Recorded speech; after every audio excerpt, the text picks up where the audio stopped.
Hello, everyone, and good afternoon.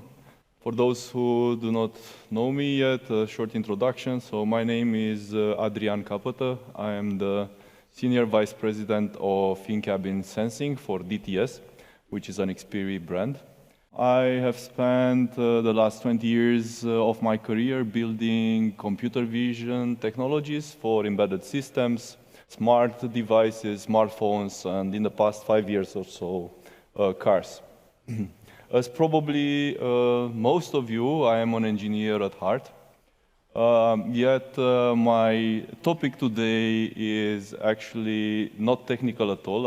I'm trying to keep the technology aside. There have been a lot of discussions these 2.5 days about the technologies and what we can do with them.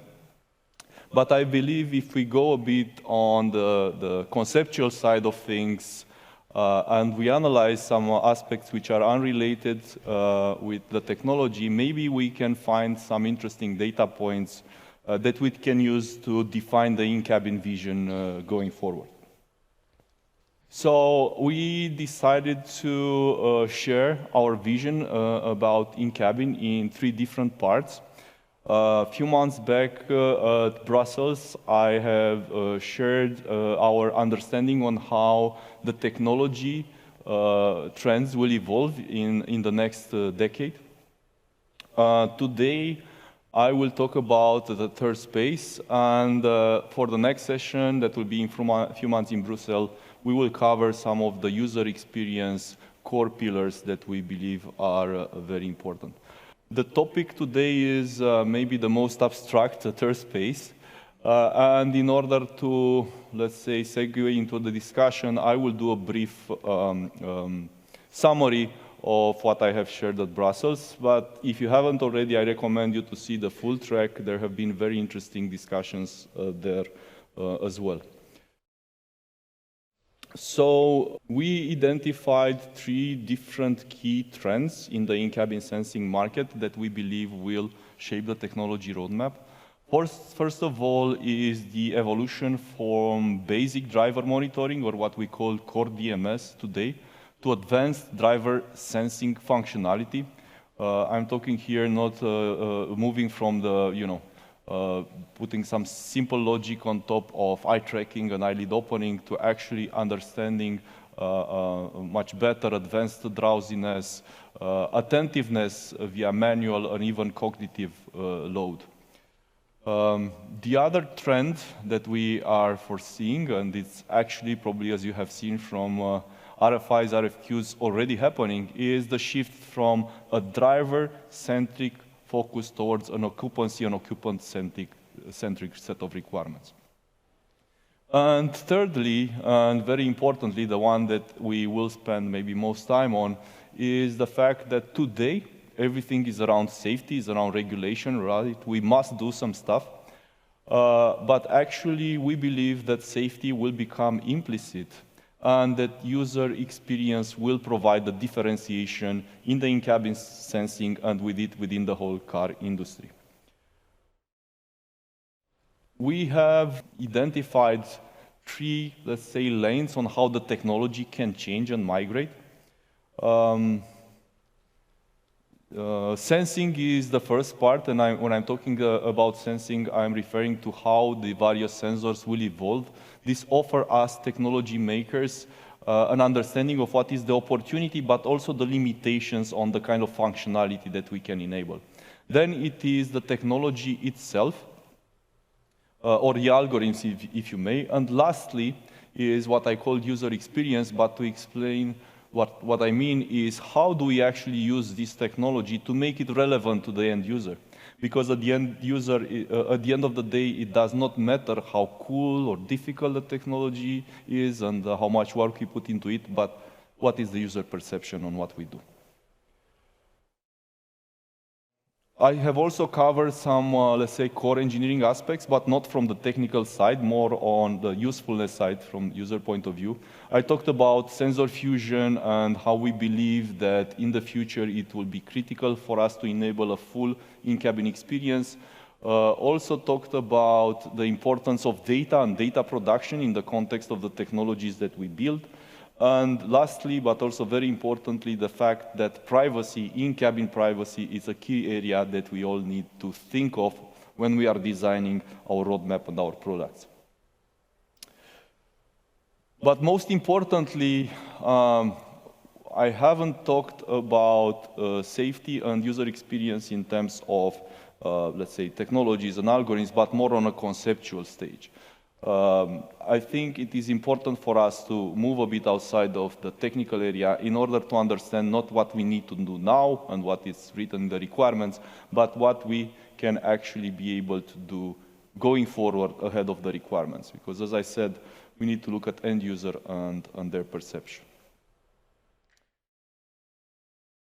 Safety as a concept, so starting with concepts, right? Safety as a concept, it goes beyond a driver monitoring solution or a seat belt or in the airbag. Safety is something deeply ingrained in humans, is one of our core needs, and we need to think of it under these lines. The driver monitoring solution was first time put in the market quite a while back, 2006, if I remember right, by Toyota. So we are around 17 years ahead of that. The solutions have been trialed out, are mature enough to be regulated. So one of the questions is, what will be the future of core DMS? What kind of breakthroughs and innovations can happen there? And we believe that the whole work going forward will be mainly around optimization, integration, testing, corner case improvement. Or in other words, a race to the bottom, who can do it cheaper and faster, when maybe one of the challenges will be data, producing data faster and cheaper, and the greatest outcome will be improving one's gauge solution with a half-degree precision. So with that being said, I just want to clarify and underline that safety is a must. This is not something that we will walk out of. We need to focus on to do that. And it is already happening. But user experience as a concept is also intriguing. And I told you the story of the first cave. Just as a reminder, we look at the first cave the humans entered as a first safe space. But nobody actually studies the first cave. The subject of study is the first cave painting. First of all, we need to be safe. And after we are safe, we become curious and we are open to new experiences. An average user will go to a dealer and want to purchase a car. They will not ask about the accuracy of the gauge solution. They will not ask about the composition of the braking system. They will assume that the car is safe based on the brand of the car and also based on the regulation. And their focus will be on experiential features. So this doesn't mean that safety is disregarded. Safety is implied. Or in other words, safety enables options, but user experience is driving the decision. So user experience is a need, and safety is a must. What does this mean? So in order to explain that, I was thinking that maybe let's talk a bit about human needs. And when human needs came to my mind, the first thing, the most common, right, is Maslow's pyramid of needs. So looking at the pyramid of needs, the first two are actually the baseline. They are needs related to our survival, right? Physiological and safety needs. They are a must. Without them, you don't survive. I will digress a bit and talk a bit about, let's call it psychological needs, or the need of security, privacy, right? The ability to do, for instance, secure payments, or to make sure that what happens in the car stays in the car. That's something that is not regulated, but is somewhere in between these core needs and the experiential ones. And the experiential ones are related to our need of belonging, to be connected, to our prestige and self-esteem, and lastly, to be able to grow and develop as humans. And these are needs, right? We can survive without them, but we cannot live without them, because life is not just about survival, it's about enjoying the whole journey. So the car today, mapping at those needs, the car today is definitely safe, right? Through all the hardware equipment, the braking system, airbags, and so on, it covers this very well. It is also a means for us to connect us to others, right? It facilitates connection, is the tool that we use to get close to the places or the people that we want to be. To some extent, it is, in terms of self-esteem, right, it is a matter of prestige, the brand of the car, how cool the feature is, the cost of the car. So it kind of addresses our self-esteem as well. In terms of learning and developing, well, we have access to radio and more recently to internet. We get some information, let's say that is somehow addressed. Many of the OEMs are trying to move beyond this level and to come up with innovations that they're putting into the car. However, we do not see a major shift. The end users are a bit reluctant to adopt this, and the question is why. And we think the question is related to the fact on how we relate to the car. Throwing some extra fancy hardware into the car is not going to change how we relate to it. And thinking about it, the car never stopped to be an utilitarian space where you need to be in to get to the spaces where you want to be at, right? So it is not a place yet where you want to be, but just a necessity. Looking at the car of tomorrow, we'll continue to grow and develop in terms of safety, right? We are talking in terms of in-cabin sensing about driver and occupant monitoring technologies that will help the car to be more safe. It will continue to take us to different places, but it will also manage to connect us through the relevant ones through the digital environment, right? It will be connected and networked. But more importantly, through understanding what is going on inside, to understanding, let's say, the way we interact with it much better and seamlessly, by predicting what we want, it will make our life journey more pleasurable, right? Through personalized content, entertainment, adapting to our needs, and so on. Okay, all this may not be too surprising. I was very happy to hear these days a lot of the speakers that are understanding and talking about the fact that what we're doing here is more than safety. But the big question still remains, what is a third space? And how is it related with in-cabin? This was a difficult question for us, and in order to figure it out, we have looked at the work of some great thinkers from totally different areas than our own.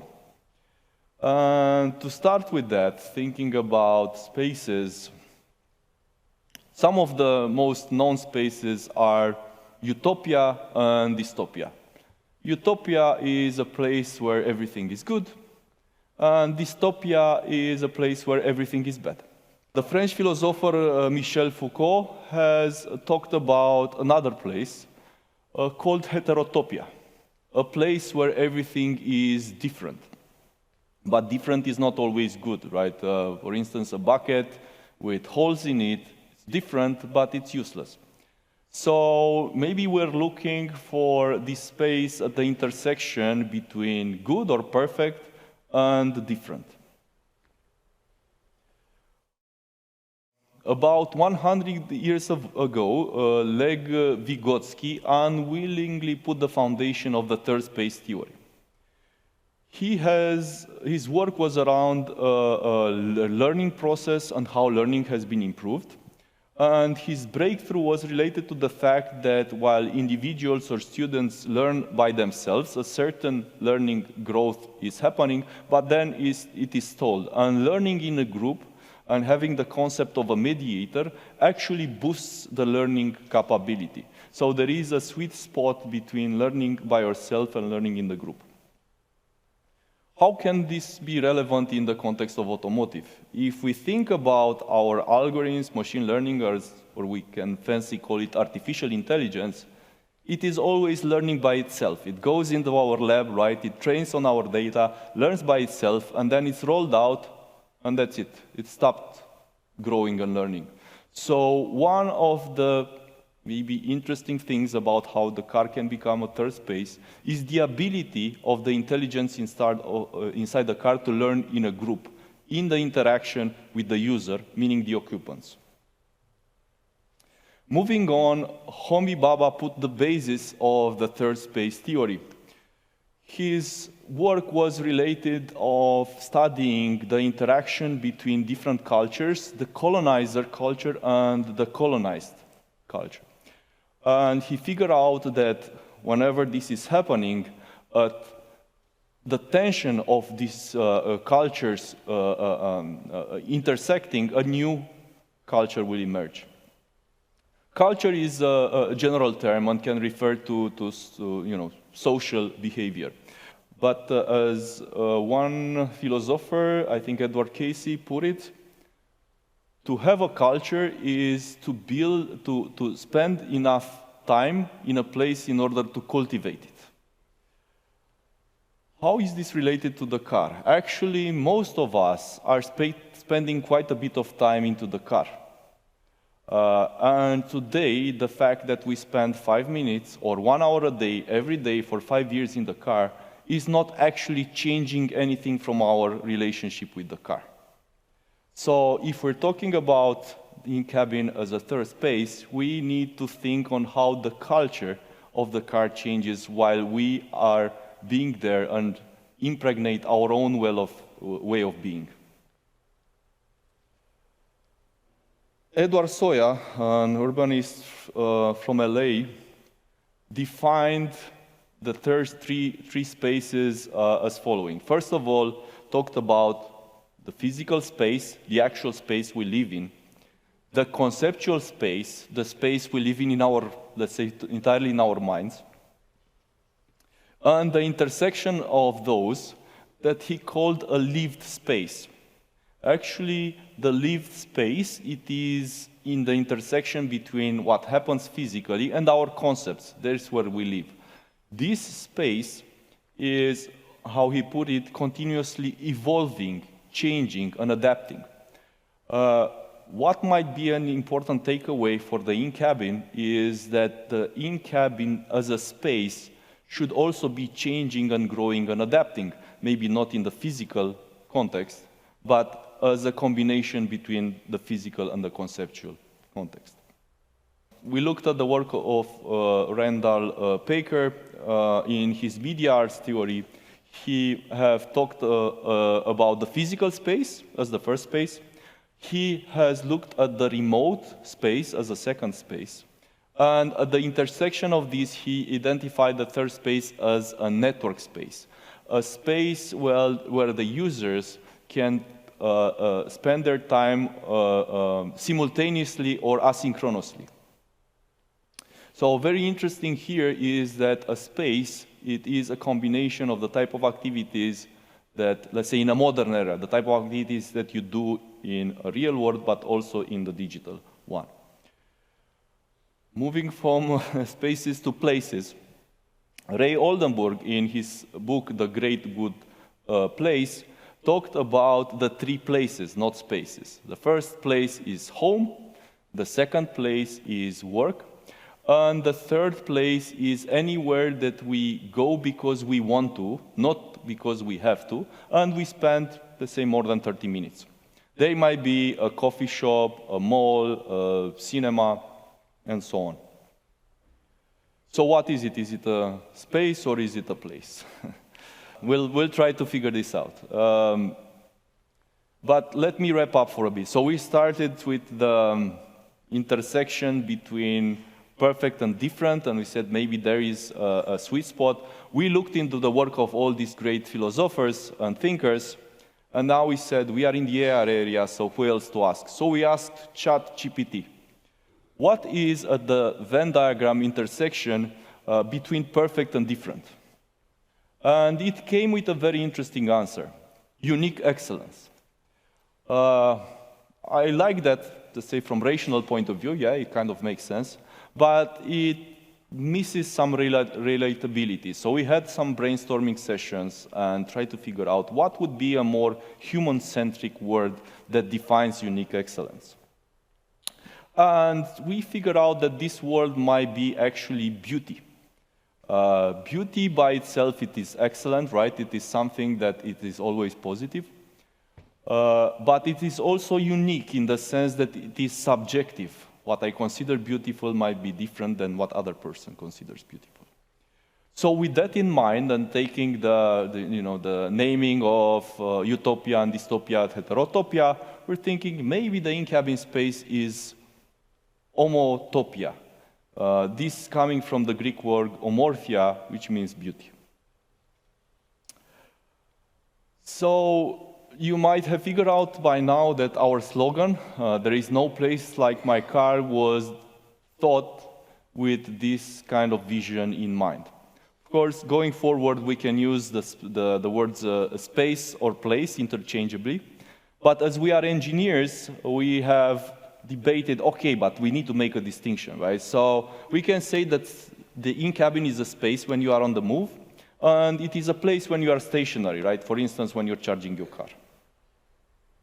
It is definitely a place or a space, based on our understanding, where you would learn via social interaction, a place where you can actually influence with your own culture, and a place that it is alive, adaptable, a place that is connected, or let's say it is your home away from home. Okay, we have defined how this third space might be, right? But what is it and how it is related to what we do? Well, sensing and computer vision technologies are actually a digital layer over the world. They can augment and enhance our reality. Think if you have any smart device these days with a camera or a display can empower us to be the storytellers of our own story. This actually ticks all the boxes with another, let's say, buzzword that we hear more and more often today, which is the metaverse, right? Metaverse is a concept that is hard to relate to, even for some specialists. But looking, let's say, at the history, Web 1.0 was all about content consumption, right? You'd go there to get access to information. Web 2.0, which is happening today, was all about content, or is all about content creation, right? Through blogs, wikis, video reels, and so on and so forth. Web 3.0 is still at a concept phase as of now, but the whole idea is to give power to the user over the content and the internet. While the metaverse term is still a debate, we can definitely talk about digital universes. That's more relatable, right? We can say the first digital universe was the first online story or the first video game that we immersed into. And metaverse itself, as of now, is not about new universes, but about how those universes will be consumed. It is about immersion, and augmented and virtual reality are actually the key. So basically, in order to get into the metaverse, to get a better immersion, we wait for these technologies to become more and more accurate. But how far are we today from Star Wars holograms, or being able to do a virtual visit to a theme park, or from VR experiences like in Ready Player One? Definitely, they're not around the corner, right? What we get now is chunky avatars and so on. So maybe we are not even at version 1.0 of the metaverse. However, whenever the world, let's say, is at the edge of being revolutionized by certain technologies, there might be some core technologies that actually stick and make a big difference. And taking the example of Web 1.0, let's look at the email. Email is a technology artifact that has been, let's say, put in our hands almost 60 years ago.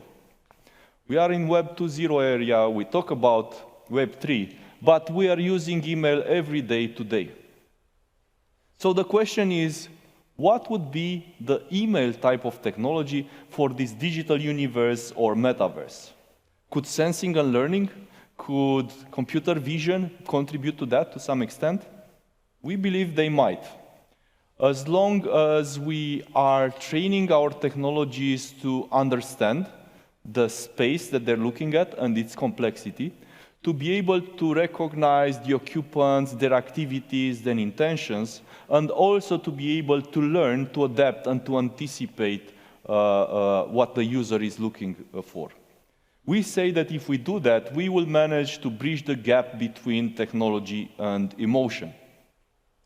And just to give some example, we were fortunate enough almost 2 decades ago to have a small contribution in this aspect in a different area. We worked with renowned camera makers that were putting on the market the digital photography, and we made a photo become actually a way to relieve a media experience. And today, I think the whole digital photography and everything around media has exploded quite a lot. We believe that sensing and learning could do a similar thing for automotive, with the observation that this will be more about living, not reliving, right? Living your present in a pleasurable and immersive way. So, putting everything together, I am unveiling here our idea about the augmented cabin. Core technologies that will enable the car as a third space, an homotopia, a beautiful space, a space that will be able to learn, adapt, anticipate, and evolve, a space that it is always connected. It takes us it connects us physically to the others, but also digitally. Basically, a third space that will take you to the places where you want to be, but where you want to be as well. One important thing to mention, as we are all technology makers, as technology advances and becomes more complex, it can become a barrier between the user and the environment. So one of the key areas we need to look at if we want to be successful is to make sure that we hide the technology from a plain sight and make sure that we empower the user and we do the technology in such a way that it's very easily and seamlessly for them to access it. We think the augmented cabin relies on 4 different pillars in order for us to be able to take some small but important steps toward this third space.